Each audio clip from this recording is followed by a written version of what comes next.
유가증권 이론 할 차례예요. 유가증권 이론 보겠습니다. 24페이지예요.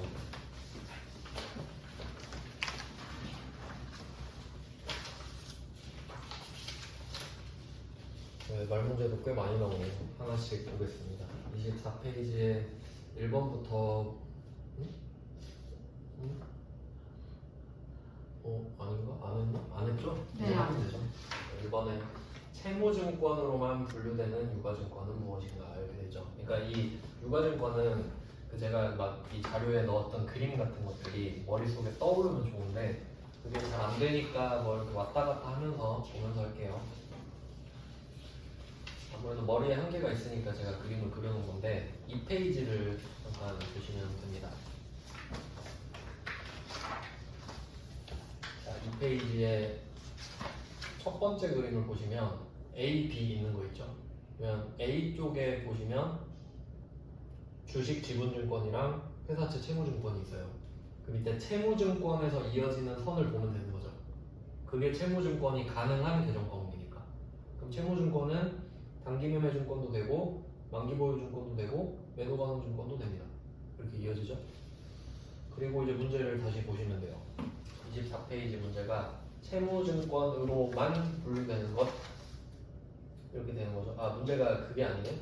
채무증권으로만이니까 그러면 이때는 뭐 답이 안 봐도 뻔하네요. 만기보유증권이죠. 그건 이제 이 페이지 아래쪽 그림을 봐야 되는 거였네요. 이 페이지 그림 아래쪽을 보시면 그 만기보유증권은 이름에서 보면 알 수 있듯이 만기까지 보유하겠다는 소리잖아요. 그러니까 만기가 있다는 소리는 이제 돈을 주고받는 날짜가 있다는 소리인데 주식은 만기가 없죠. 그러니까 주식은 소유권이잖아요. 다른 회사의 소유권. 그러니까 이 주식은 내가 갖고 싶으면 사는 거고 마음에 안 들면 팔아버리면 되는 거예요. 그러니까 주식은 갖고 있거나 안 갖고 있거나 이것뿐이지 만기라는 개념이 없죠. 근데 채무증권은 만기가 반드시 있죠. 돈을 주고받아야 되니까. 네, 그런 개념으로 생각하면 채무증권만 가능한 건 만기보유증권이 되는 겁니다. 뭐 그런 식으로 보는 거죠. 뭐 그림을 굳이 볼 필요는 없었네요. 그 다음 이제 2번으로 가보시면 자 2번은 다음 중 유가증권에 대한 설명으로 옳지 않은 거. 이제 이런 것들은 다 읽어볼 수밖에 없죠. 그냥 유가증권 전체에 대한 문제다 보니까 이제 하나씩 보겠습니다. 1번 종류 표시해 주시고요. 종류에 따라 지분증권, 채무증권 이렇게 3개 표시하시면 됩니다. 종류, 지분증권, 채무증권. 그러니까 이 종류는 질문을 what으로 한다고 생각하면 돼요. what. 그게 뭐냐? 라고 하는 대답이 지분증권과 채무증권이 있습니다. 이렇게 되는 거죠. 네, 그래서 이 페이지 그림을 계속 참고하시면 돼요. 그러면 뭐 지분증권, 채무증권은 맞죠? 그 다음에 2번 단기매매증권은 주로 단기간 내 매매 차익을 목적으로 취득한 유가증권. 맞습니다. 자주 나오는 문구입니다. 그 다음은 3번 지분증권은 단기 매매증권과 매도가능증권으로 분류할 수 있으나 만기보유증권으로 분류할 수 없다. 한번 생각해 볼게요. 지분증권은 주식입니다. 주식은 만기가 없죠. 그러니까 만기보유증권으로 분류할 수 없다 하면 맞는 말이죠. 그리고 이 2번에 3번 있잖아요. 2번에 3번 이 선지가 1번 문제랑 이어지는 거죠. 1번 문제가 채무증권으로만 분류되는 유가증권 물어봤잖아요. 근데 2번에 3번은 지분증권은 만기보유증권 안 된다 하고 있으니까 같은 맥락 맞죠? 이거 두 개는 연결해 주시면 좋겠죠. 이게 되게 헷갈리거든요.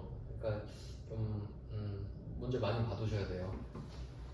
그 다음은 4번 2번에 4번 보고기간 종료일로부터 1년 이내에 만기가 도래하는 만기보유증권의 경우 단기매매증권으로 변경하여 유동자산으로 재분류한다.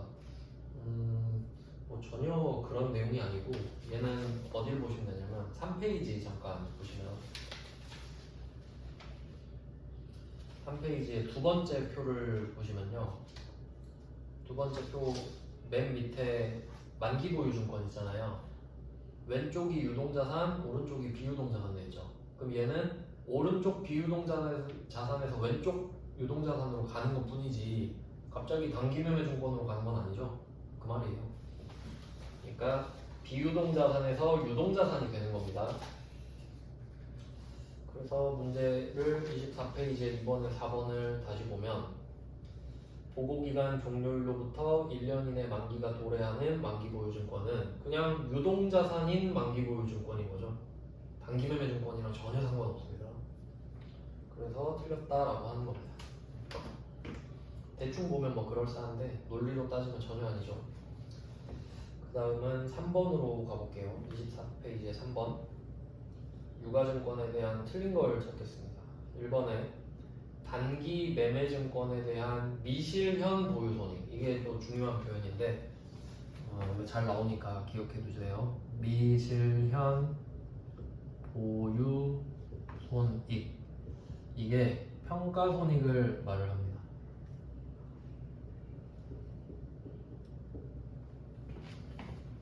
왜 그런지 한번 생각을 해볼게요. 미실현 됐다고 합니다. 미실현. 그러니까 이 말은 내가 10만원짜리 주식을 샀는데 지금 보니까 11만원이란 소리예요. 10만원짜리를 샀는데 지금 11만원이에요. 그러면 만원 올랐다고 하지만 만원은 없죠. 이런 게 미실현 됐다고 합니다. 그러니까 미실현이 평가를 말을 하는 거죠, 사실. 그리고 평가를 한다는 소리는 내가 아직 이걸 갖고 있다는 소리잖아요, 이 주식을. 그러니까 당연히 보유도 하고 있겠죠. 이런 뜻이에요. 그러니까 미실현 보유 손익은 평가 손익이다 라고 생각하시면 됩니다. 자, 그럼 이렇게 번역을 했고, 단기매매증권에 대한 평가 손익은 얘는 그 답에 보시면 단기 손익으로 처리한다 라고 되어 있죠. 단기 손익. 예외죠, 예외. 그러니까 원래 평가 손익은 기타 포괄 손익 누계액으로 하는 게 맞는데 단기매매증권이랑 외화채권 채무, 이 두 개는 예외적으로 수익 비용으로 잡아버립니다. 평가를 해도. 참고로 알아두시세요. 그래서 바로 틀렸죠. 3번에 1번이. 그리고 나머지 선지도 볼게요. 3번에 2번. 단기매매증권이 시장성을 상실한 경우 매도 가능 증권으로 분류하여야 한다.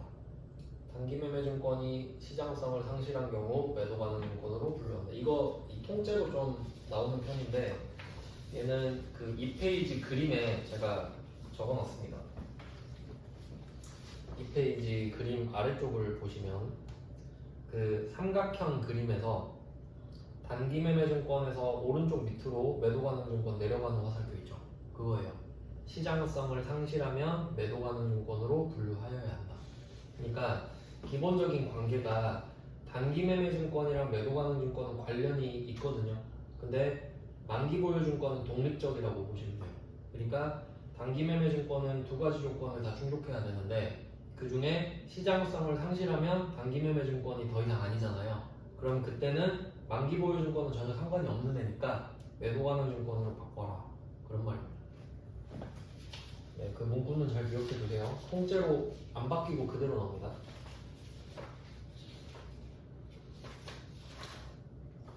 네, 3번에 2번까지 봤고 3번에 3번 보겠습니다. 3번에 3번 매도 가능 증권에 대한 미실현 보유 손익은 기타 포괄 손익으로 처리한다. 이거는 맞죠. 그러니까 1번과 3번을 비교 처리해 두시면 됩니다. 3번에 매도 가능 증권은 원칙대로 하고 있는 거고 1번의 단기매매 증권은 예외적으로 단기 손익으로 하고 있다. 이게 시험에 진짜 잘 나옵니다. 그리고 3번에 4번으로 가볼게요. 3번에 4번. 만기가 확정된 채무증권. 대부분의 채무증권은 만기가 확정되어 있습니다. 이때 옆으로 쭉 가보시면 만기까지 보유할 적극적인 의도와 능력이 있는 경우 그럼 만기 보유증권이 되겠죠. 그냥 무난한 문제네요. 이런 문제가 괜찮죠. 그 다음 이제 4번 문제로 가겠습니다. 자, 4번 문제 1번부터 보시면 매도 가능 증권의 취득 시점에 제공한 대가 외의 매입 수수료 이전 비용은 수수료로 처리한다. 이건 약간 좀 문구가 애매한데 여기서 그 뭘 말을 하는 거냐면 예를 들어볼게요. 좀 문구가 애매해서 처음에 봤을 때 저도 좀 헷갈렸는데, 그러니까 매도 가능 증권이 있는데 만약에 얘를 1,000만원짜리 샀다고 할게요. 그리고 뭐 수수료가 뭐 한 10만원 들었다고 합시다. 이렇게 됐으면 이 두 개는 뭐 구분이 잘 되시죠? 여기서 하는 말이 어떤 말이냐면, 그 4번에 1번이 매도 가능 증권의 취득 시점에 제공한 대가 이렇게 돼 있죠. 그러니까 얘 1,000만원이 제공한 대가인 거예요. 얘를 지금 제공한 대가라고 말을 하고 있는 겁니다. 왜냐면 이거 살려면 이 돈을 줘야 되니까. 그러면 그 외의 매입 수수료, 그 외의 수수료, 이게 이걸 말을 하는 거죠. 그냥 뭐 별로 어려운 말은 아니죠. 대충 읽으면 오해 소지가 있어서 그냥 번역만 해드린 거예요. 깊게 팔 필요는 없어요. 그러니까 결론은 그냥 요거랑 봤을 때 수수료는 따로 이 수수료로 처리한다. 틀렸죠? 얘는 더 해야 되죠? 단기 매매 증권만 따로 900번 수수료 비용 처리하는 거지, 매도 가능 증권은 더 해야 되잖아요. 그건 또 3페이지에 나와 있습니다. 3페이지의 그 첫 번째 표에, 3페이지 첫 번째 표의 왼쪽을 보시면 취득 부대 비용이라 써있죠? 근데 단기 매매 증권은 예외로 900번 수수료 비용 써있잖아요. 나머지는 전부 다 자산에 더한다 이렇게 써있죠? 그럼 매도 가능 증권도 그냥 자산에 더하는 거잖아요. 네, 그래서 이런 식으로 좀 왔다 갔다 하면서 보면서 확인을 하면서 공부를 좀 하셔야 됩니다. 번거롭긴 한데 이게 범위가 좀 넓다 보니까 그런 말이고요. 그래서 4번도 1번에서 답이 바로 나와버렸죠. 그러니까 답은 되게 쉬운 편이라고 볼 수 있겠네요. 근데 이게 지금 유가증권을 하고 있긴 한데 이렇게 생각하셔야 됩니다. 그러니까 자산 전체가 있다고 했을 때, 자산 전체가 있을 때 요 일부분이 단기 매매 증권이라고 해볼게요.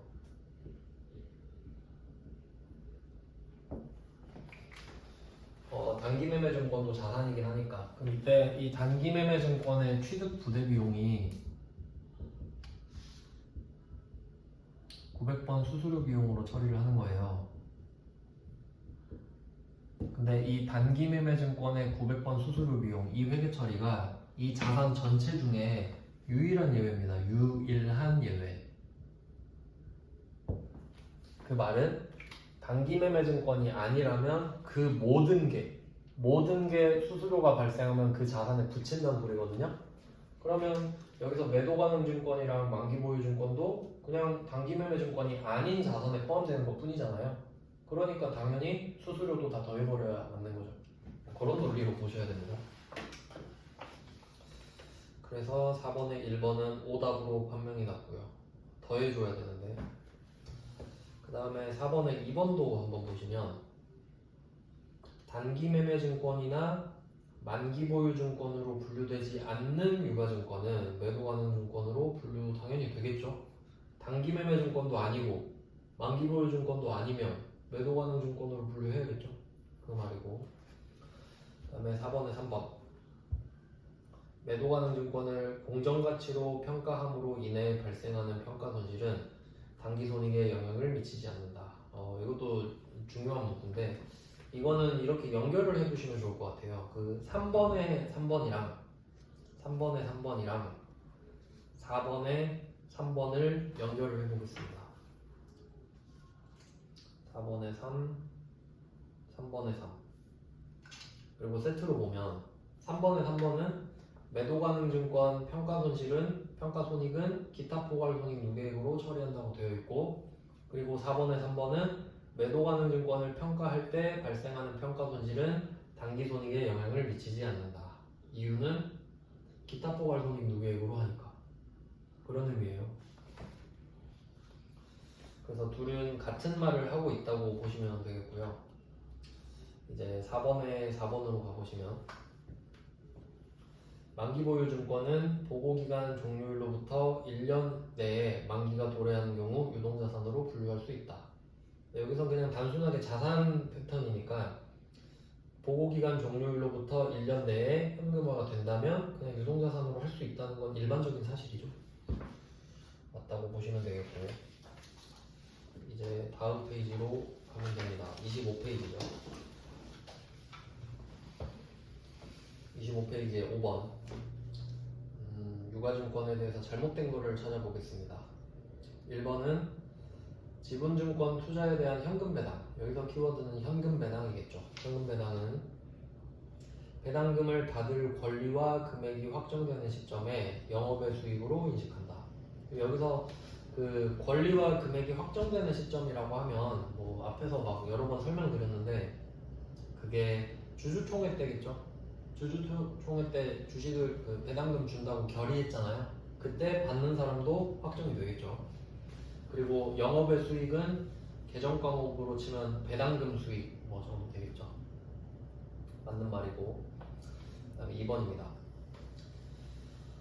5번에 2번 매도 가능 증권을 공정가치로 평가함으로써 발생되는 평가 손실은 이것도 기타 포괄 손익 누계액이겠죠. 그러니까 자본 마이너스인 건데 단기의 순이익에 영향을 미치지 않는다. 왜냐하면 자본에 영향을 바로 미치기 때문이죠. 지금 2번 나왔죠. 중요한 문구입니다. 그 다음에 5번에 3번 단기 매매 증권이 시장성을 상실한 경우 아까 보셨죠? 매도 가능 증권으로 분류하여야 한다. 이것도 이렇게 통째로 잘 나온다고 했죠. 단기랑 매도랑 관련이 있고 단기랑 만기는 전혀 관련이 없습니다. 그리고 5번에 4번 매도 가능 증권은 보유 목적에 따라 유동자산으로 분류될 수도 있다. 네. 유동, 비유동으로 다 분류가 될 수 있는 거는 매도랑 만기 두 개입니다. 단기 매매 증권은 유동으로밖에 분류가 안 되고요. 뭐 맞는 말이고 그러니까. 이제 6번 문제로 가보겠습니다. 6번에 1번부터 보시면 채무증권 이야기하고 있네요. 채무증권은 3개 다 되죠. 만기, 단기, 매도 다 됩니다. 그러니까 주식은 이 중에 만기는 안 됐죠. 그 정도로 기억하시면 되고요. 그 다음에 6번에 2번 만기 보유 증권으로 분류되지 않는 채무증권은 매도 가능 증권으로 분류한다. 이렇게 있는데 지금 이미 1번과 2번이 충돌하고 있습니다. 채무증권은 1번에서 3개 다 된다 그랬잖아요. 근데 2번에서 갑자기 만기 보유 증권이 아니면 매도 가능 증권으로 분류한대. 그게 아니고 매도 가능이나 단기 매매 증권으로 해야겠죠. 그래서 1번, 2번 그냥 묶어두시면 됩니다. 둘이 충돌하고 있으니까 1번, 2번에서 답이 충분히 나오죠. 그리고 6번에 3번, 4번은 그냥 들러리기로 나왔네요. 3번, 4번 둘 다 평가손익을 말을 하고 있는데 3번에 매도 가능 증권은 기타 포괄 손익 누계액 잘 했고요. 자본이고 4번에 단기 매매 증권은 단기 손익 항목으로 한다. 이렇게 되어 있는 거죠. 이게 엄청 잘 나옵니다. 그 다음에 7번으로 가볼게요. 7번에 1번 단기 매매 증권은 주로 단기간 내에 매매 차익을 목적으로 한다. 맞는 말이고 그 다음에 2번 유가증권은 취득한 후에 4개 나오네요. 만기 보유 증권, 단기 매매 증권, 매도 가능 증권. 보통 이렇게 3개만 말해도 맞는 말이고 지금 지분법 적용 투자 주식은 20% 이상 주식 샀을 때라고 말씀드렸는데 이것까지 말해도 정답이에요. 그러니까 여기서는 지분법 적용 투자 주식에 양괄호 쳐주시면 되는 거죠. 그러니까 이 말은 있어도 없어도 둘 다 정답 처리입니다. 그 다음에 3번은 단기 매매 증권의 미실현 보유 손익은 단기 매매 증권 평가 손익이다. 이건 맞는데 보통 이렇게 안 내고 단기 손익으로 처리한다 이렇게 많이 냈었죠. 그럼 답이 4번인데 4번은 매도 가능 증권은 만기 보유 증권으로 재분류할 수 있다. 만기 보유 증권은 매도 가능 증권으로 재분류할 수 있다. 이렇게 해야 맞아요. 그 삼각형 그림 생각하시면 되는데 단기 매매 증권이 위로 딱 가 있고 단기 매매 증권은 아래로 내려갈 수 있다 그랬죠? 그리고 그 아래 두 애들은 서로 바뀔 수 있다고 말씀드렸거든요. 그러니까 그러니까 밑에 동네에서 서로 바뀔 수 없다라고 하는 건 틀린 거죠. 서로 바뀔 수 있다 해야 하는 거죠. 그러니까 그림을 떠올리시면 웬만하면 맞힐 수 있습니다. 그 다음은 8번이죠. 8번에 1번은 지분증권 중 단기매매증권이나 만기보유증권으로 분류되지 않는 유가증권은 매도 가능 증권으로 분류한다. 이건 좀 말이 이상한데, 지분증권은 원래 만기보유증권으로 분류를 할 수 없잖아요. 근데 뭐 하지 않는데요. 그러면 매도 가능 증권으로 할 수밖에 없겠죠. 그래서 지분증권은 단기랑 매도밖에 안 되는데, 여기서는 그냥 단기가 안 되면 매도로 해야 된다. 그 정도로 해석하셔도 맞는 말이죠. 그 다음은 8번, 2번. 매도 가능 증권 중에 시장성이 없는 경우도 있습니다. 시장성이 있거나 없거나 둘 중에 하나인데, 그러니까 단기 매매 증권은 시장성이 있어야만 단기 매매 증권이 되니까 단기 매매 증권은 반드시 시장성이 있어야 되거든요. 근데 매도 가능 증권 같은 경우는 있을 수도 없을 수도 있죠. 그게 3페이지에 나와 있습니다. 좀 익숙해지실 때까지는 자주 왔다 갔다 하셔야 돼요.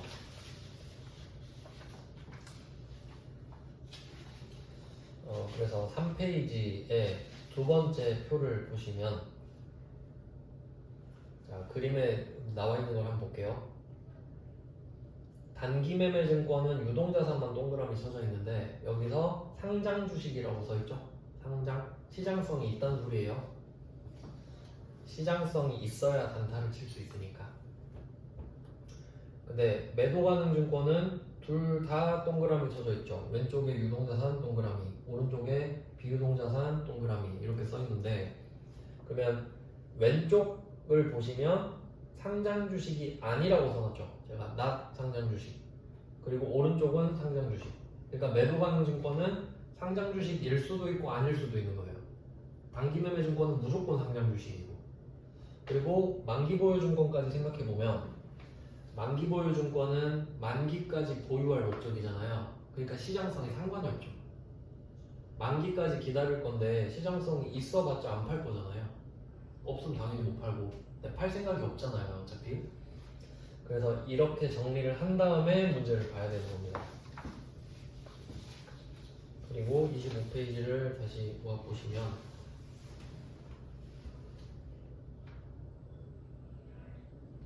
지금 8번 하고 있죠? 8번에 2번? 8번에 2번을 보시면 매도 가능 증권 중 시장성이 없는 경우, 그런 경우도 있었죠? 이때 공정가치를 신뢰성 있게 측정할 수 없겠죠? 당연한 말인데, 시장성이 없다는 말은 상장이 안 됐다는 소리잖아요. 그럼 당연히 얼마인지 모르겠죠? 시장에 나와 있지 않으니까. 그럼 그때는 이거 좀 표시해 볼게요. 취득원가로 평가한다. 취득원가로 평가한다. 앞에도 제가 말씀드렸었는데, 이거 말장난이라고 제가 했었어요. 한번 생각을 해보세요. 그럼 지금 상황이 상장을 안 했어. 그럼 상장을 안 하면 시장이 형성이 안 되니까 시가가 없을 거 아니에요. 그럼 그때 취득 원가로 평가하라는 말은 취득 원가는 안 바뀌죠. 얼마에 취득했는지니까. 그러니까 평가를 안 한다는 소리죠. 평가를 안 한다는 소리입니다. 말장난이죠. 결론은 시장성이 없으면 평가하지 않는다. 이렇게 해석하면 되겠죠.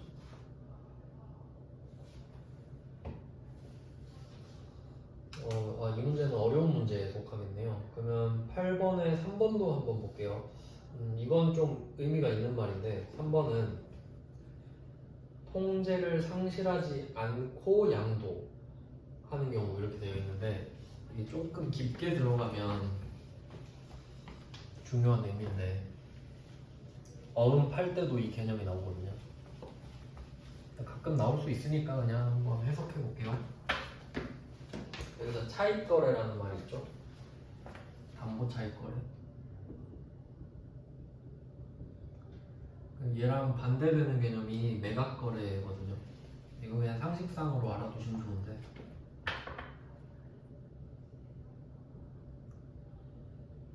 이게 대표적인 예시가 그 어음 할인할 때도 나와요. 이게 어떤 느낌인지 좀 볼게요. 이 문구를 그대로 따라가 보면 이걸 좀 이해하려고 노력하셔야 됩니다. 회계 전체를 관통하는 논리거든요. 얘는 통제를 상실하지 않고 양도했다. 예를 들어보죠. A랑 B가 있는데 양도를 했어요. 물건을 양도를 했어요. 그러면 내가 갖고 있는 물건을 B한테 넘긴 거잖아요. 근데 문제는 통제를 상실하지 않았대요. 그럼 이 말은 물건은 B한테 가 있는데 통제권은 나한테 있다는 소리예요.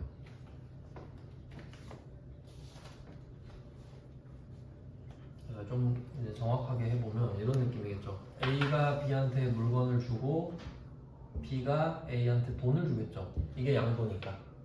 여기까지는 이해되시죠? 내가 물건을 주고 돈을 받았다. 근데 이런 느낌이죠. 그럼 물건은 쟤한테 갔잖아요. 근데 얘가 이 물건을 팔려 그래. 근데 내가 와가지고 야 그거 팔지 마. 이런 거예요. 근데 얘가 응 알았어 이런 거죠. 그럼 이거는 물건을 판 게 아니죠. 그럼 어떻게 봐야 되냐면 물건을 맡겼는데 내 맘대로 할 수 있죠. 이 물건을. 그리고 돈을 받았잖아요. 그럼 이거는 내가 이 물건을 B한테 담보로 맡기고 이 돈을 빌려 쓰는 개념으로 봐야 돼요. 왜냐면 내가 이래라 저래라 할 수 있잖아요. 그러니까 얘를 매각이라고 하지 않는 거예요. 난 그냥 물건을 맡겼을 뿐이고 돈을 빌려 쓰고 있는 중이다. 그러면 반대로 생각해 보세요. 매각 거래가 되려면 어떻게 해야겠어요? 내가 물건을 주고 돈을 받았어요. 그럼 물건이 당연히 B한테 가는데 통제권도 얘한테 있으면 얘가 팔아야겠다. 그럼 내가 아무 말 못 해야 되죠, 당연히. 그럼 얘가 이걸 팔아버렸어요. 그럼 이건 매각을 했다고 보는 게 맞죠. 아주 상식적이죠.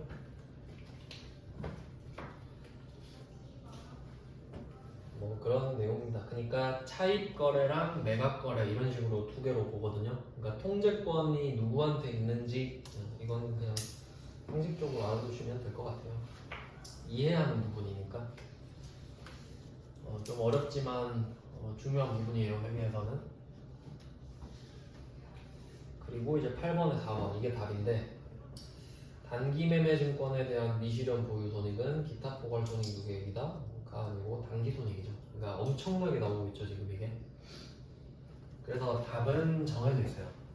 답은 그러니까 여기서 뭘 내고 싶은 거냐면 평가 손익을 물어보는데 매도 가능 증권이랑 단기 매매 증권 이 두 개만 물어본단 말이에요.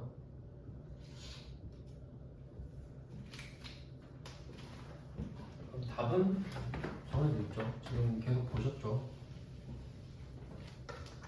매도 가능 증권은 기타 포괄 손익 누계액.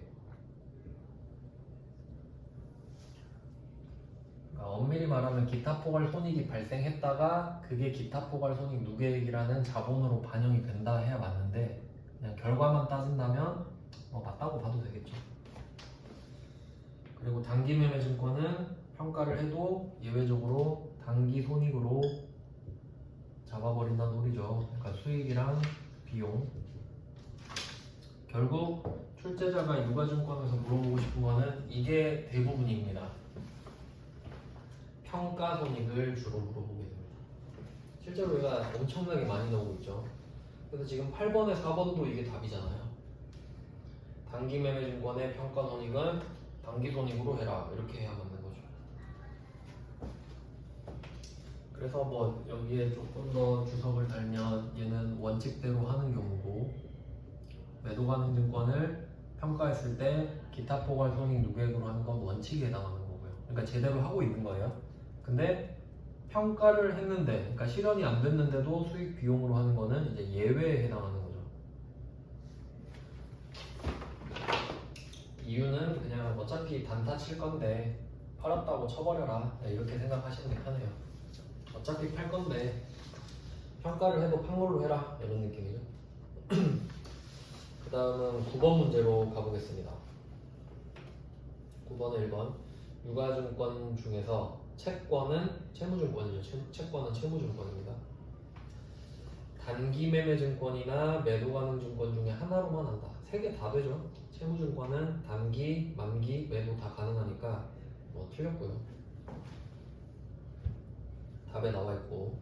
그 다음에 2번 단기 매매 증권이 시장성을 상실한 경우 매도 가능 증권으로 분류하여야 한다. 지금 이거 3번 나왔습니다. 그래서 얘가 답이에요. 지금 단기는 시장성을 상실하면 매도로 넘어간다. 그 다음에 3번 볼게요. 3번에 단기 매매 증권과 만기 보유 증권은 원칙적으로 공정가치로 평가한다. 단기 매매 증권이랑 매도 가능 증권은 공정가치로 평가를 하는데 만기 보유 증권은 밑에 다 답 나왔네요. 만기 보유 증권은 상각 후 원가로 평가한다. 그러니까 회사채 상각하는 것처럼 회계 처리를 했었죠. 그리고 4번 4번은 매도 가능 증권은 주로 단기간 내의 매매 차익을 목적으로 취득한 유가증권이다. 그건 뭐 단기 매매 증권에 대한 설명이겠고요. 이 문제는 쉽네요.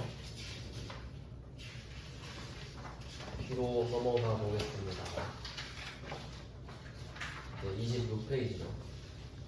이제 앞에 나왔던 게 계속 반복될 거예요. 속도를 내서 좀 보겠습니다. 26페이지에 10번에 1번 상품권은 유가증권에 해당된다. 뭐 그런 말 없었죠. 상품권은 그냥 상품권이에요.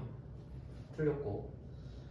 2번 단기 매매 증권의 평가 손익은 미실현 보유 손익이지만 단기 손익에 해당한다. 뭐 아주 좋은 문구죠. 그러니까 평가 손익은 실현이 안 됐는데도 불구하고 예외적으로 단기 손익으로 한다라는 뉘앙스니까 저는 제일 좋은 문구라고 생각해요. 다른 문제 중에서도. 그 다음에 3번 유가증권에는 지분증권과 채무증권이 포함된다. 이건 종류에 대한 설명인데 틀린 말은 아니죠. 그 다음에 4번 손상차손 금액은 손익에 반영한다. 이건 조금 지엽적이긴 한데 그 앞에서 유형자산 재평가할 때랑 좀 비슷하다고 보시면 되거든요. 그러니까 일단 회계는 이렇게 생각하면 돼요. 회계는 가격이 떨어지면 비용 처리예요. 그러니까 여기 상황을 생각해 보시면 손상차손은 가치가 떨어지는 걸 말을 하는 거거든요. 손자가 들어가니까. 그러면 기본적으로 비용밖에 안 들 거 아니에요. 그럼 여기서 말하는 단기 손익은 비용이겠죠. 그러면 가격이 떨어졌을 때 비용 처리하는 거는 일반적인 회계 원칙에 맞거든요. 그러니까 이건 그냥 맞다고 보면 되는 거죠. 모르더라도 이 정도는 찍어서 맞힐 수 있어야 됩니다. 이제 11번이죠. 11번에 1번 매도 가능 증권은 만기 보유 증권으로 재분류할 수 있죠. 아랫동네끼리 바뀔 수 있죠. 안 되는 건 매도에서 단기가 안 되고 만기에서 단기가 안 되는 겁니다. 그러니까 삼각형에서 위로 못 올라가는 거지 아래로 내려가고 서로 바뀌는 건 괜찮죠. 그림으로 떠올리시면 되고요. 그 다음에 11번에 2번 이건 좀 지역적인 거네. 이게 유가증권 과목의 분류를 변경할 때 그러니까 계정 과목을 변경하는 상황이라고 보시면 돼요. 목적이 바뀌면 이름도 바뀌니까 그때 재분류일 현재의 공정가치로 평가한 후 변경한다 돼 있는데 여기는 순서가 있죠. 그러니까 평가가 1번이고 공정가치로 평가가 1번 재분류일 현재의 공정가치로 평가가 1번 변경이 2번. 그럼 이건 뭘 말을 하는 거냐면 그 그림에 적어놨어요. 그 2페이지 그림에 적어놨습니다. 제가 강조는 안 했는데 2페이지 맨 밑에 보세요. 맨 밑에 2페이지 맨 밑에 제가 재분류라고 써놨죠. 첫 번째가 공정가치 평가. 이게 금액을 변경해라 이 소리예요. 그러니까 오늘의 가치로 바꿔보면 가치가 달라질 수 있겠죠. 금액을 먼저 바꿔라. 그 다음에 2번이 재분류, 계정 과목을 바꿔라. 그러니까 이 말은 이름부터 바꾸고 금액을 바꾸지 말고 금액을 먼저 바꾸고 이름만 싹 깔끔하게 바꿔라. 그 말이 되겠죠. 그래야 회계 처리가 단순해지겠잖아요. 이름부터 바꾸면 이름 바뀌네로 평가를 해야 되니까 갑자기 이상해져 버리죠. 뭐 그렇게 중요한 내용은 아닌데 뭐 혹시 기억나시면 보시고 자, 다시 26페이지에 11번에 3번으로 이제 와 보면은 같은 게 지금 또 나왔습니다. 11번에 3번. 단기 매매 증권이 시장성을 상실한 경우 매도 가능 증권으로 분류하여야 한다. 4번 나왔어요. 꽤 자주 나오고 있죠. 그 다음에 4번, 11번에 4번. 만기 보유 증권으로부터 매도 가능 증권으로 분류하는 경우 이름 바꾸는 거죠. 유가증권 재분류에 따라 평가에서 발생하는 공정가치와 잔금 금액의 차이 금액은 단기 손익으로 처리한다.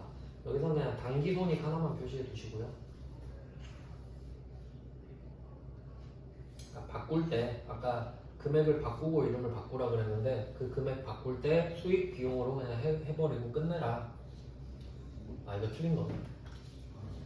단기 손익 표시해서 X 하시고 밑에 답에 기타 포괄 손익 2개 표시하시면 됩니다. 뭔가 이상하다 했는데 역시 답이 틀린 거였군요. 그래서 OCI 기타 포괄 손익, 왜냐면 이것도 평가 손익으로 봐야 맞잖아요. 그 다음에 12번 문제로 가겠습니다. 12번 문제는 만기 보유 증권으로 분류할 수 있는 판단 기준. 얘는 그냥 답만 딱 찾으면 되죠. 1번이네요. 만기까지 보유할 의도랑 능력 2개.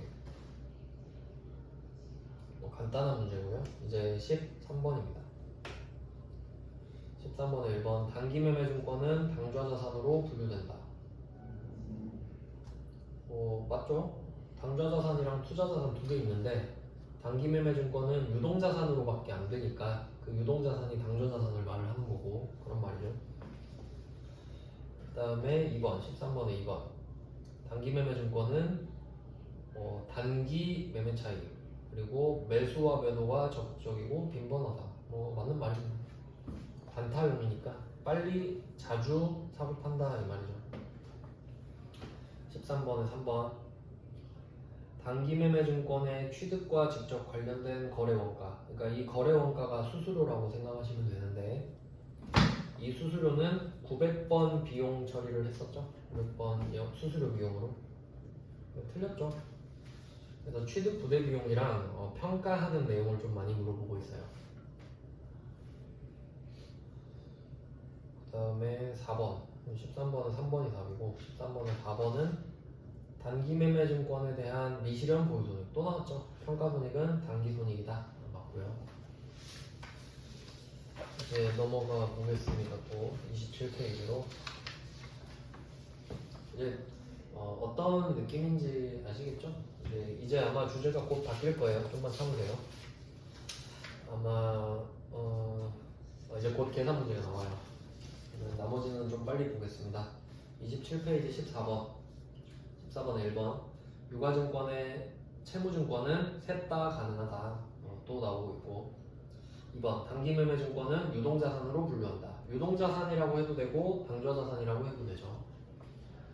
그 다음에 3번 보고기간 종료일로부터 1년 내에 매도 등에 의해서 처분할 것이 거의 확실한 매도 가능 증권은 투자자산이다가 아니고 1년 내라고 했으니까 당좌자산으로 분류한다 해야 맞겠죠. 당좌자산 또는 유동자산. 그냥 1년 내니까 3번, 4번이 같은 말이잖아요. 3번, 4번은 묶어두시면 됩니다. 4번에서 답을 말해놓고 3번에서 이상한 소리 하고 있죠. 4번은 만기보유증권인데 1년 내에 도래하면 유동자산이 맞고 3번에 매도 가능 증권도 당연히 그렇겠죠. 그 다음에 15번 1번 단기매매증권은 공정가치로 평가를 하며 단기손익으로 한다. 계속 나오고 있고 2번 매도 가능 증권은 시장성이 있는 경우 공정가치로 평가를 한다. 평가손익은 기타 포괄 손익 누계의 비죠. 틀렸죠. 그 다음에 3번 단기매매증권 취득 부대 비용은 비용으로 처리한다. 맞죠? 900번 수수료 비용이니까. 그 다음에 4번 만기보유증권은 취득 부대 비용을 취득원가에 가산한다. 매도 가능 증권도 마찬가지고요. 그리고 16번입니다. 단기매매증권을 취득할 때 발생한 비용을 취득원가에 가산할 경우 이건 좀 생각을 해야 됩니다. 지금까지는 지금 같은 문구가 계속 반복적으로 나오고 있는데 얘는 생각을 좀 해야 돼요.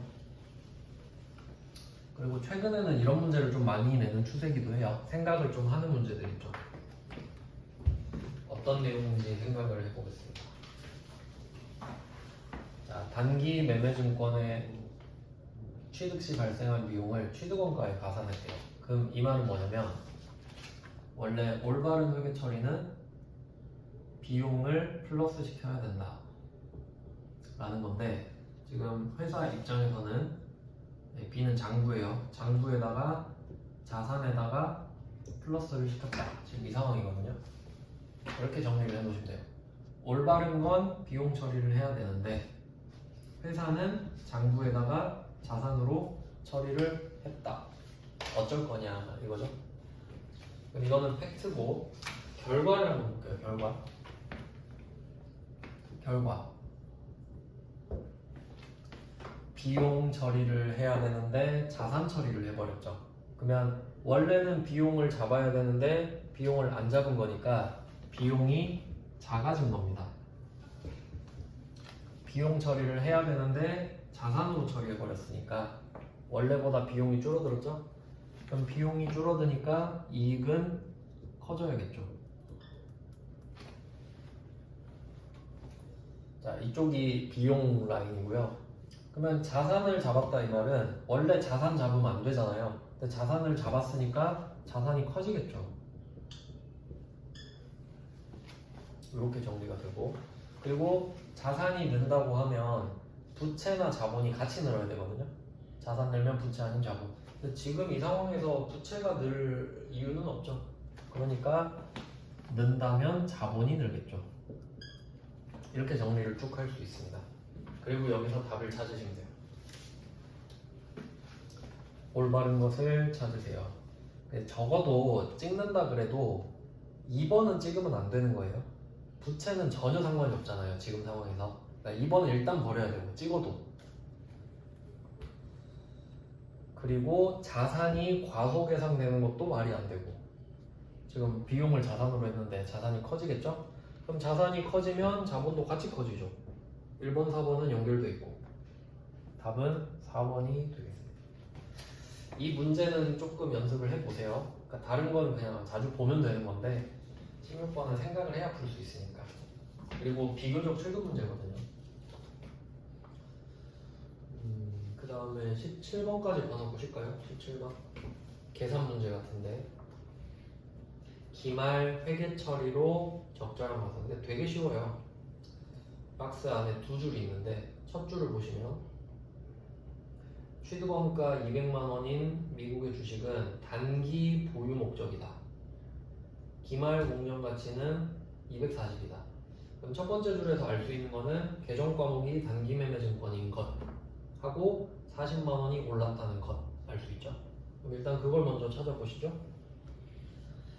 그러면 2번에 단기 매매 증권 40, 평가이익 40, 3번도 단기 매매 증권 있고 아직 좁힐 수가 없죠. 2, 3, 4 중에 하나예요. 일단 두 번째 줄도 봐야겠죠. 두 번째 줄은 취득원가 180인 중국의 시장성 있는 주식을 장기 투자 목적으로 취득했다고 합니다. 그럼 얘는 매도 가능 증권이겠죠. 근데 가격이 10만 원이 떨어졌네요. 일단 뭐 2번은 답이 아니겠고 매도 가능 증권 평가 손실 10만 원까지 반영된 걸 찾아주시면 되겠네요. 그래서 답이 4번으로 됐습니다. 단기 매매 증권은 40만 원이 올랐으니까 평가 이익, 매도 가능 증권은 10만 원이 줄었으니까 평가 손실. 그리고 매도 가능 증권을 올해 샀기 때문에 뭐 옛날에 쌓여있던 평가 이익이나 평가 손실은 없는 거죠. 그래서 아주 간단한 문제네요. 여기까지 봐놓고 좀 쉬다가 다음 페이지부터 또 보겠습니다.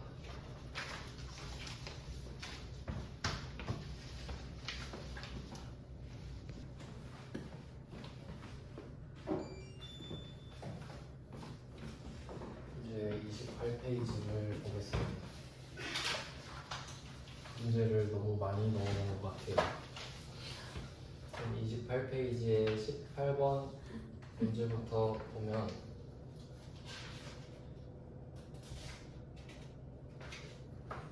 28번에 1번 단기매매증권의 미실현 보유손익은 단기손익이다.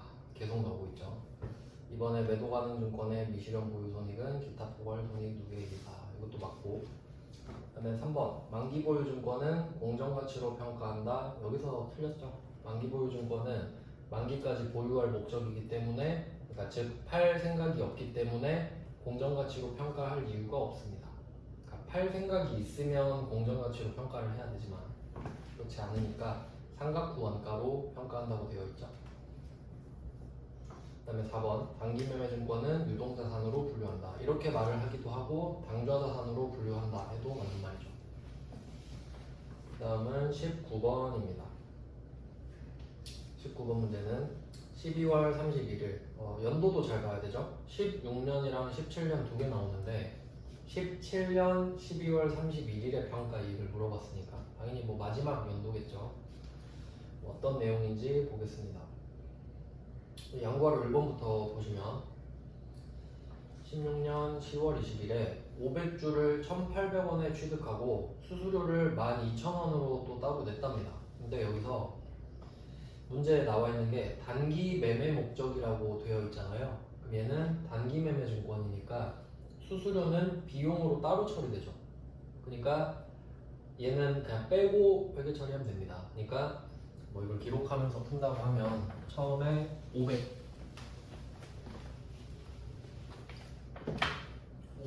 한번 보죠. 그러면 기록을 한번 해볼게요. 500주 곱하기 1,800원 이렇게 장부에 써 있습니다. 비용은 그냥 비용 처리가 되어 있겠죠. 수수료는 비용 처리. 그리고 얘가 1,600으로 바뀌었죠.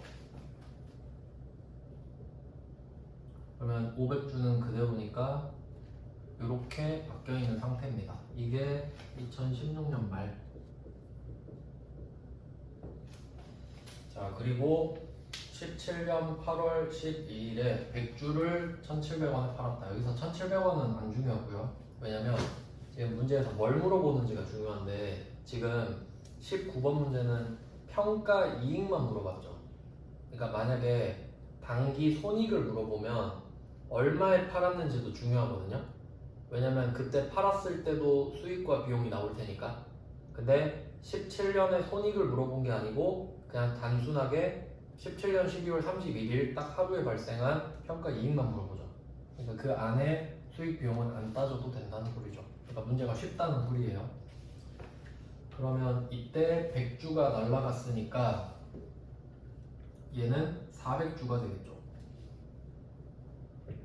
400주가 됐고 1,900원이다 이렇게 됩니다. 이렇게 되겠네요. 400주 1,900원 지금 이 있는 상태인데 그러면 원래 이 400주는 1,600원인 상태였겠죠. 그러니까 이 기록을 쭉 따라와 보면 처음에 500주를 1,800원에 샀다가 500주를 1,600원으로 바꿨는데 그 후에 100주를 팔았으니까 결과적으로 장부에는 400주 곱하기 1,600원 이렇게 남아 있었을 거거든요. 근데 오늘 보니까 400주는 이제 그대로겠죠. 당연히 1,900원이 됐으니까 차이가 나는 거는 300원이겠죠 이제. 그래서 이 부분만 반영을 해주시면 되겠죠. 400 곱하기. 그리고 말씀드렸죠. 오늘 거를 항상 앞에다가 쓴다. 그럼 1,900원이 오늘이니까 앞에 쓰고 전에 거를 뒤에다 씁니다. 그럼 플러스가 나오겠죠. 그래서 답이 12만 원이라고 나오네요. 평가 이익을 물어봤기 때문에 평가 이익만 딱 구하시면 됩니다. 나오면 이 정도 수준인데 이 정도면 괜찮은 문제죠. 그리고 20번 문제도 바로 보겠습니다. 20번 문제에서 틀린 걸 찾으라고 하네요. 박스 안에 날짜가 두 개 있는데 첫 번째 날짜는 2월 1일 시장성 있는 한국의 주식 100주를 단기간 보유할 목적으로 주당 4,200원에 샀다 이렇게 합니다. 수수료는 비용 처리가 되겠죠. 두 번째 2번부터 볼까요? 20번에 2번 단기 매매 증권을 취득할 때 발생한 수수료는 비용 처리한다. 맞는 말이고 왜냐면 단기 매매 목적이니까 단기 매매 증권이죠. 그리고 얘를 팔았다고 하면 7월 1일에 100주를 주당 4,300원에 처분했대요. 그러면 4,200원에 산 걸 4,300원에 팔았으니까 이것도 뭐 공식 그대로 써보면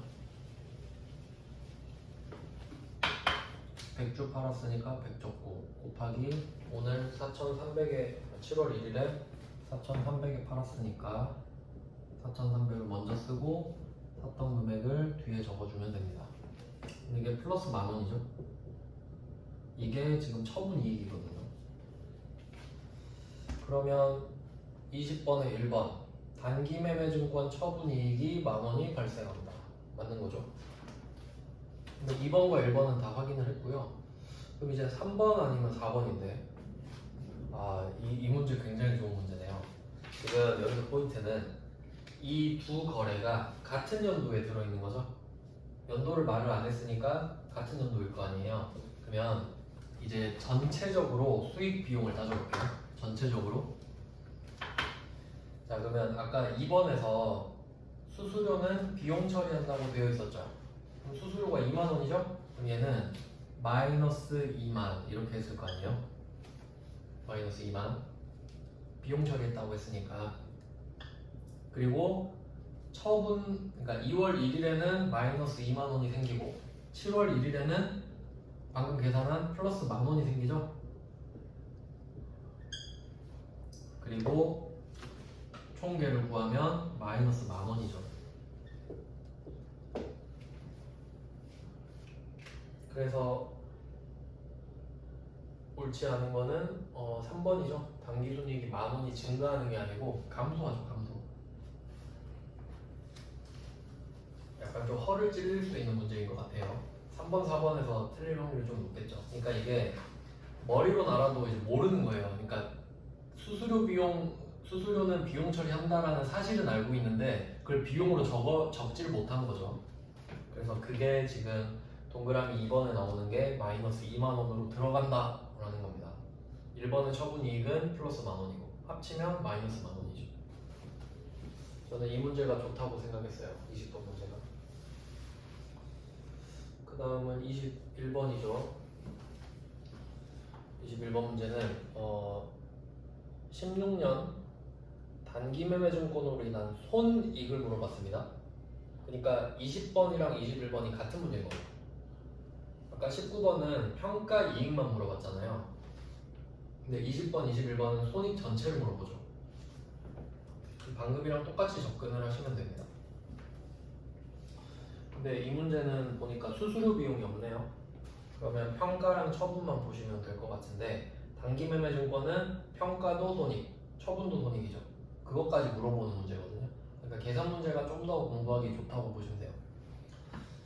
자, 21번은 16년 7월 10일에 2,000주를 12,000원에 샀어요. 하나씩 다 구해야 되는.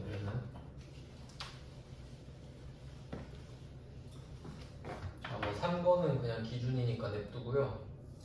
두 번째 줄에 1,000주 팔았다 그러죠? 팔아볼게요. 1,000주를 팔았다. 곱하기 하고 13,000원에 팔았으니까 13,000원 적고 샀던 금액 12,000원.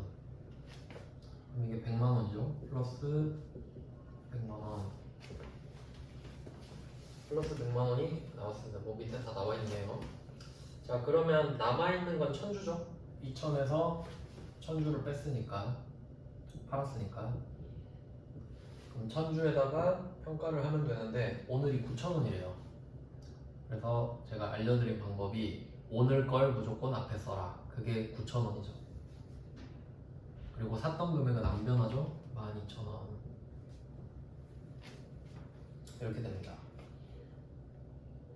그러면 이렇게 답을 구하면 마이너스 30이 나온다 이거죠. 마이너스 300. 그럼 여기서는 손익을 물어봤으니까 이 두 개를 다 합쳐라. 그럼 답이 마이너스 200이죠.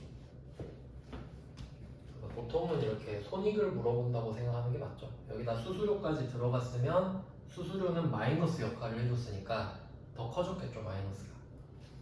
뭐 그런 식입니다. 제 생각에는 20번, 21번 뭐 이런 거를 좀 연습을 해두시면 좋다라고 생각을 합니다.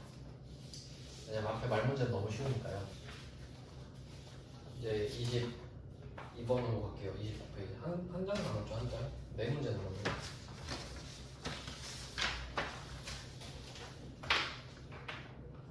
자, 29페이지에 22번을 보겠습니다. 영업 외 손익을 물어보고 있어요. 영업 외 손익. 근데 이제 생각을 해보면 단기 매매 증권에서 수익 비용이 세 가지가 나오거든요. 처음에 취득했을 때 비용, 그거는 비용이 되겠고, 평가했을 때 평가 손익, 수익 비용, 그 다음에 처분했을 때 처분 손익, 수익 비용. 근데 그러니까 셋 다 수익 비용이 나올 수 있는데 취득할 땐 비용뿐이지만 셋 다 영업의 손익입니다. 그러니까 사실 단기 매매 증권을 가지고 영업의 손익을 물어본다는 거는 그냥 손익을 물어보는 거랑 똑같아요. 전부 다 어차피 영업의 손익이니까. 그럼 한번 구해보죠. 얘는 또 새로운 게 하나 들어가 있네요.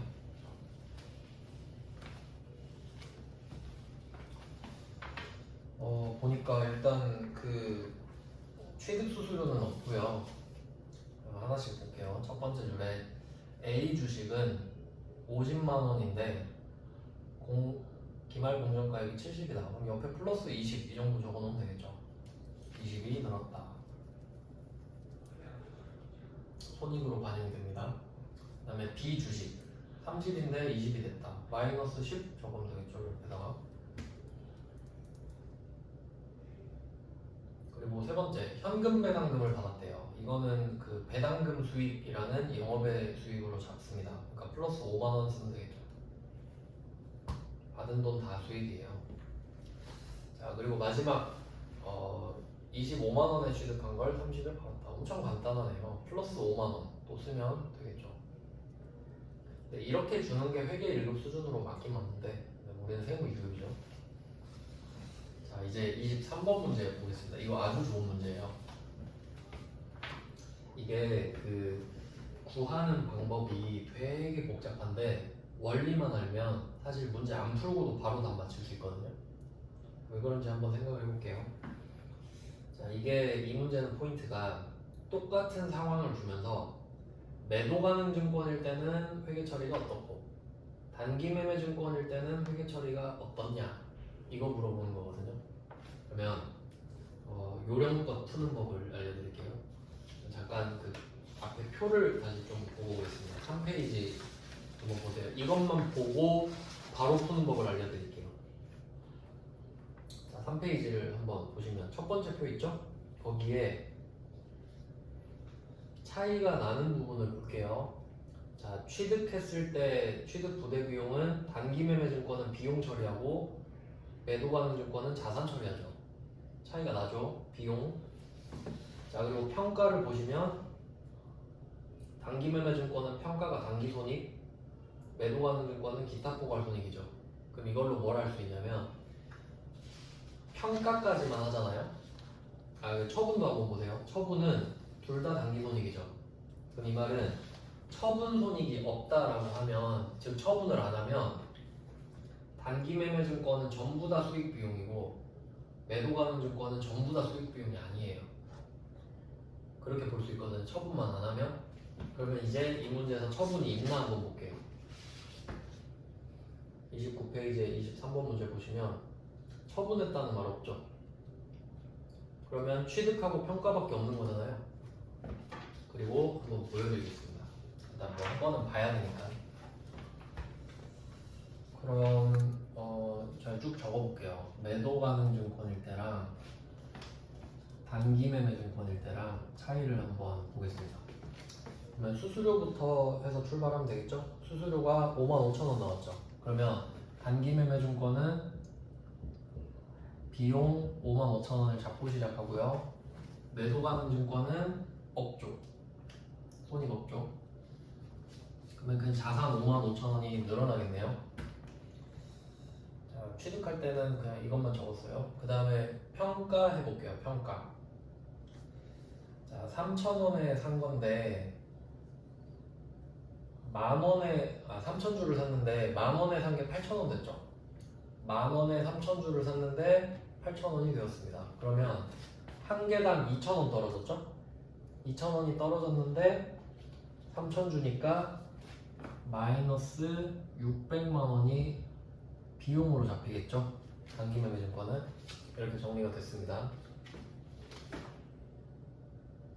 자, 그러면 매도 가능 증권은 어떻게 될지 생각을 해볼게요. 매도 가능 증권은 이 55,000원이 자산으로 들어가죠.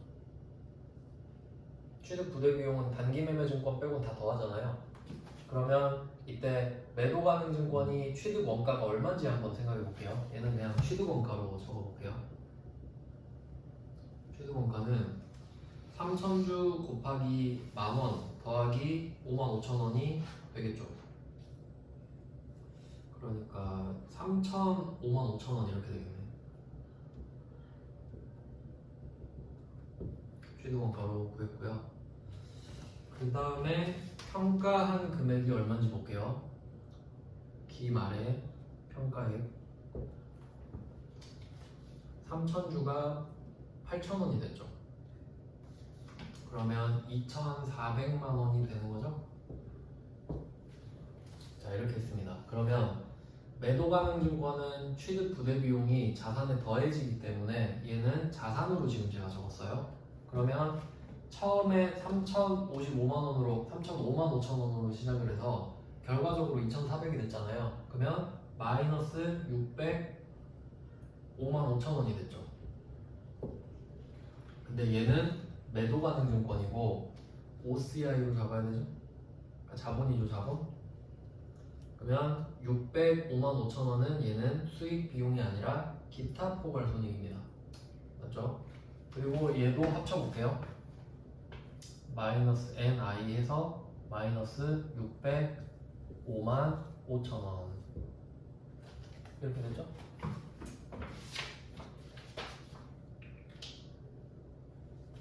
그리고 생각을 해보겠습니다. 이 단기 매매 증권이랑 매도 가능 증권일 때는 처분만 없으면 모든 게 다 차이가 나는 거예요, 손익으로. 그래서 금액은 똑같아요. 금액은 무조건 똑같아요. 그래서 4번을 한번 보시면 23번에 4번을 보세요. 매도 가능 증권은 마이너스 605만 5천 원이 기타 포괄 손익이고 단기 매매 증권은 단기 손익이 605만 5천 원이죠. 그러니까 이 원리를 안다면 이 문제는 정말 쉽게 푸는 거죠. 왜냐면 금액이 똑같아야 되거든요. 일단 금액이 똑같은 건 4번밖에 없죠. 그래서 4번이 답이에요. 이 둘이 금액이 다를 수는 없어요. 평가까지만 한다고 하면. 그걸 아는지 물어보는 것 같아요. 그 아는 사람은 그냥 보고 바로 4번 찍었을 겁니다. 그러니까 출제자가 일부러 이렇게 준 거예요. 아는 사람은 보자마자 찍으라고. 그러니까 금액이 절대 다를 수 없습니다. 처분이 없다면. 전제 있죠? 처분이 없다면이에요. 왜냐면 처분은 둘 다 이게 좀 뭐라고 해야 될까? 처분이 있으면 좀 경우의 수가 생겨요. 뒤에 아마 그런 문제가 있을 겁니다. 일단 이 문제는 확실하죠. 이 문제는. 그 다음에 24번 볼게요. 24번은 단기 매매 증권으로 분류하는 경우랑 매도 가능 증권으로 분류할 때 20년도에 계산되는 단기 손익의 차이. 자, 여기서 단기 손익의 차이 이걸 표시해 보세요. 그리고 방금 이 문제 풀었으니까 차이 한번 구해볼게요. 단기 손익의 차이.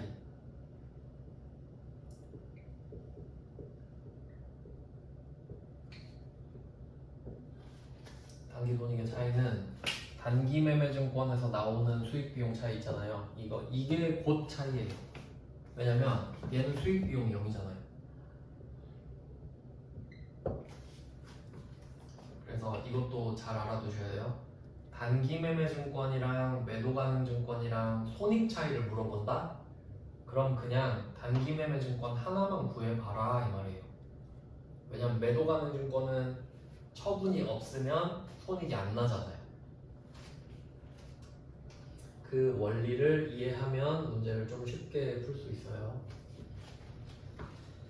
그래서 이제 이 원리를 깨달았으니까 24번 문제는 그냥 단기 매매 증권으로 가정하고 문제 한번 풀면 끝나는 거죠.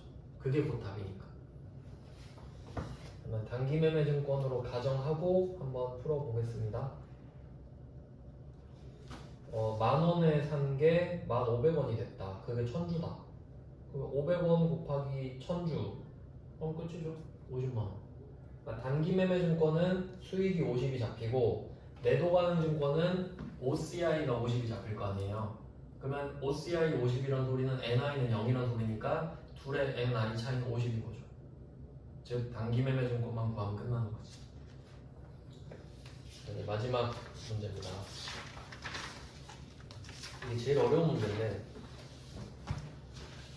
그냥 뭐 선택하시면 됩니다. 그냥 뭐 말 문제만 하겠다 해도 되고 뭐 계산 문제도 해보겠다 할 수도 있는 거고. 자, 25번 문제를 볼게요. 자, 이걸 단기 매매 증권으로 분류하는 경우랑 매도 가능 증권으로 분류하는 경우에 손익 차이인데 조심해야 될 게 있어요. 이 문제는 연도가 두 개입니다. 20년도랑 21년도 두 개 있죠.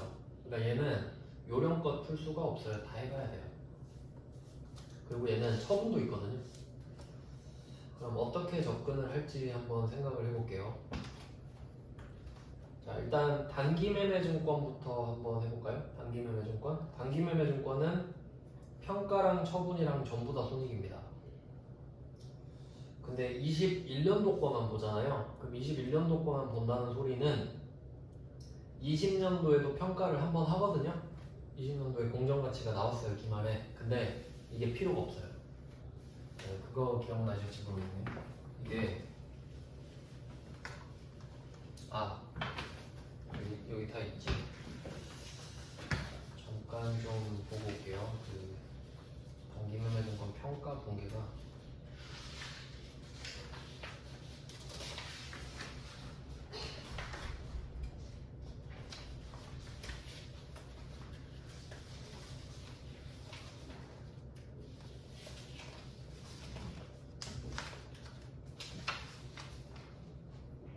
단기 매매 증권 평가 14페이지 잠깐 보여드릴게요. 14페이지.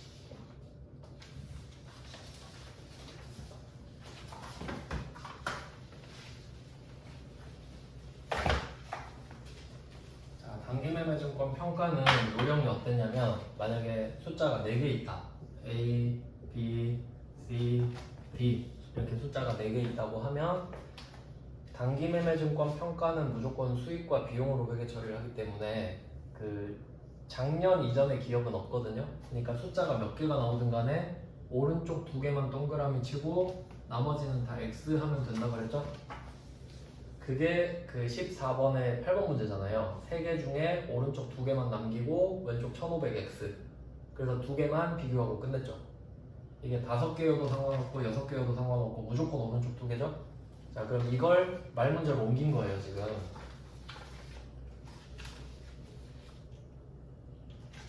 자, 그러면 30페이지 마지막 문제 다시 보시면 그럼 얘는 6,000원, 7,000원 이렇게 되어 있는 상황이거든요. 근데 이게 작년이죠.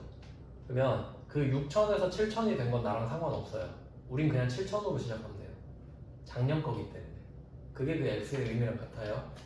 근데 지금은 평가를 2번 한 게 아니라서 그 뭐 이렇게 똑같은 상황은 아니지만 그러면 얘는 21년도에 처분을 한번 하면 단기 매매 증권은 1000주 곱하기 7,500 마이너스 7,000이 들어가죠.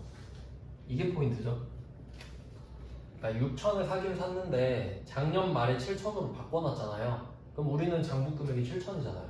그러니까 단기 매매 증권은 이 특징을 아는지 물어보는 거예요. 근데 매도는 어땠죠? 매도는 기억력 좋다 그랬죠. 그러면 1000주 곱하기 7,500은 안 바뀌잖아요. 근데 샀을 때 얼마였는지 얘는 기억하고 있죠.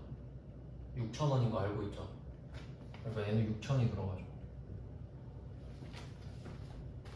이렇게 차이가 나요.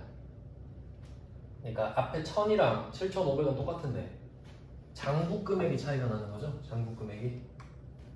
그러니까 엄밀히 말하면 단기 매매 증권은 작년 말 걸로 비교를 해야 되는 거고 매도 가능 증권은 몇 년이 지났든 간에 샀던 금액으로 비교하는 거고 그러면 얘는 50만 원이고 플러스 50 얘는 플러스 150이겠죠.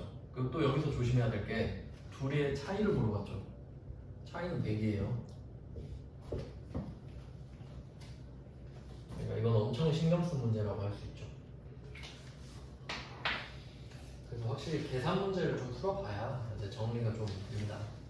단기랑 매도를 물어보는 게 많다라는 걸 알 수 있어요. 이쪽에 이론이 좀 많았네요. 이렇게 하면 유가증권은 끝낼게요.